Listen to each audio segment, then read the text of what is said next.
What's going on? Average Tech Guy here, and today we are back. More tech and more reviews. And this is probably the longest I've waited for a device to come out. I've been watching this keyboard for probably about the past 2 years, and this is the Fusion keyboard. So let's talk about it.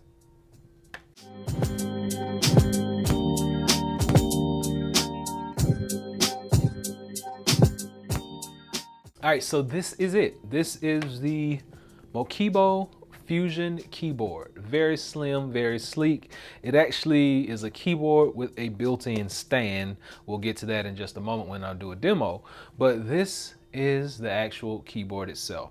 Now, this is a Bluetooth keyboard. It's not specifically made for the iPad, but we're going to be using it with the iPad because I feel like it's a really good pairing for it. Now, the thing I really like about this keyboard is this is a keyboard and a trackpad built in. Yeah, I did say trackpad, but you don't see any trackpad block on here or anything. That's because the trackpad is actually behind the keys.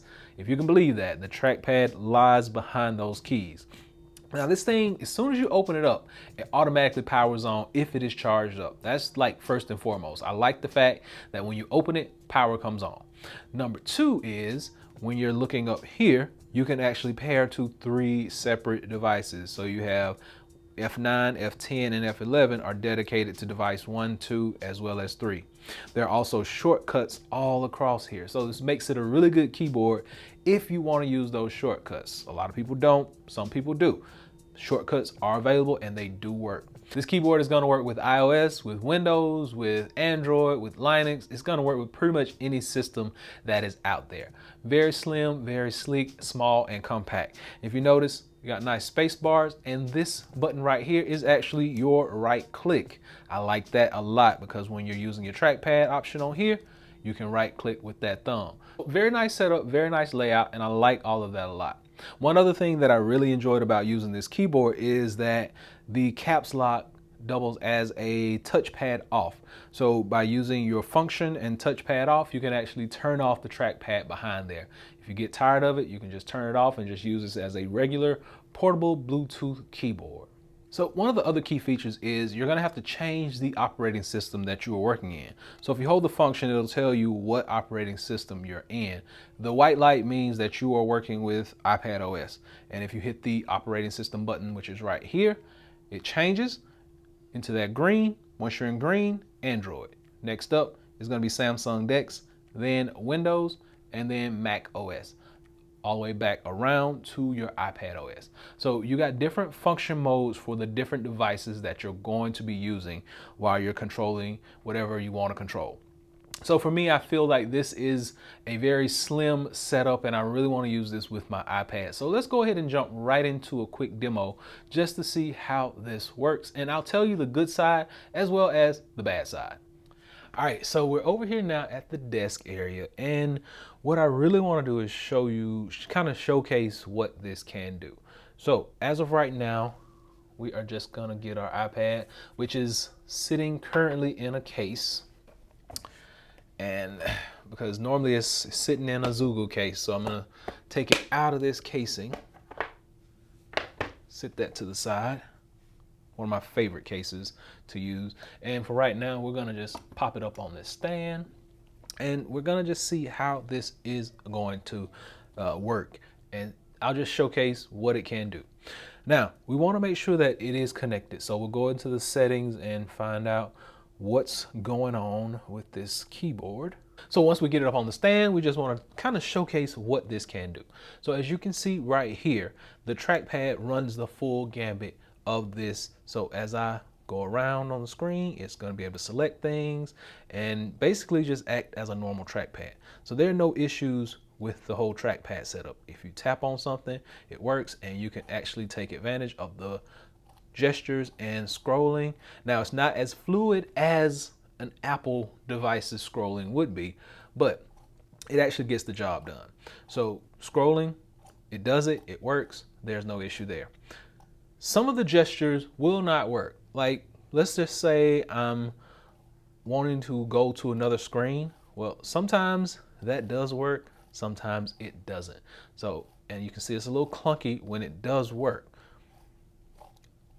So that is some of the bad about this keyboard, is that the trackpad doesn't give you the exact function, but it does pull up some things when you need them, but it won't do everything that an Apple trackpad will do. So let's just keep that in mind. It's not going to function exactly as your Magic Keyboard would or your Magic Trackpad would. None of those things. It's not going to function just like that.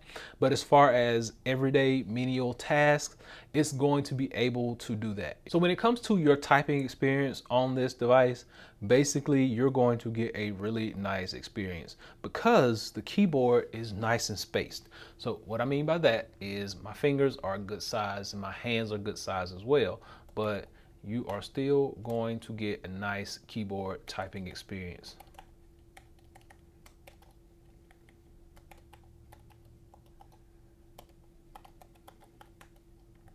And for all of those out there who know I'm not a really good typer, and I'm trying to type from behind a camera at this point, but it does work. There's no issue with typing.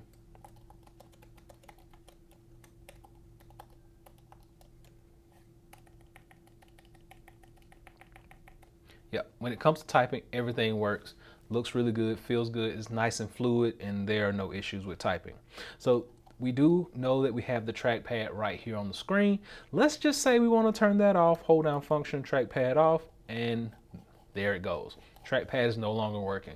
So if you want this to function just as a regular old keyboard, feel free to have at it. And when you want that trackpad to come back on, hold those buttons down and trackpad is back to working as normal. So you got the functionality of having the trackpad versus not having the trackpad and vice versa.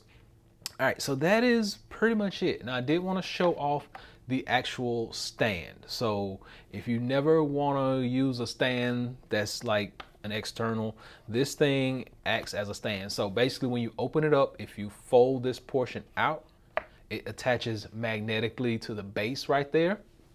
You take your iPad, drop it right there, and it has a built-in stand. So now you can basically take this on the go and you got a built-in stand and you're good. So just remember on your iOS, which this is what I'm going to normally use this with. I've used it with Dex, I've used it with Windows. It's still about the same.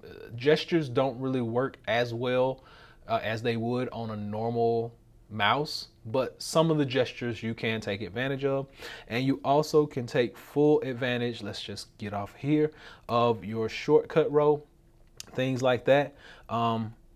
Screenshot, just like that. Volume up, volume down, and you can mute your toggle right there. Your right click is right here. It really is functional, and there are not a whole lot of issues with this device other than some of the gestures will not work, which if you're buying this for the gestures, you probably would just want to go out and buy a Magic Keyboard or a Magic Trackpad. But I think this is a really good device, minus all the gestures, and it has a auto sleep wake function. So when you close it up, it's going to turn off automatically, and when you open it back up, comes back on. We already talked about that, but that is what you got. So Mokibo Fusion keyboard. I'm going to drop a link below so you can check this thing out. So there we go. This is the Mokibo Fusion keyboard. Pretty much standard Bluetooth keyboard. Connects to 3 different devices. It can be toggled through any of these buttons. It works with all your major operating systems. It has a 20-minute delay, or when you close it, it automatically shuts off. So either 20 minutes of idleness, or if you close it and it shuts off itself. It actually doesn't have backlights that I've noticed. So if anybody knows about backlights, let me know. I didn't see it anywhere in their manual. And they do have a trusty manual that you can go and download from online. And it even talks about how you can set up your touch area. So you can either have a right-handed mode or a left-handed mode. And that is the whole touch dynamic area right there. So it tells you how to set all those things up.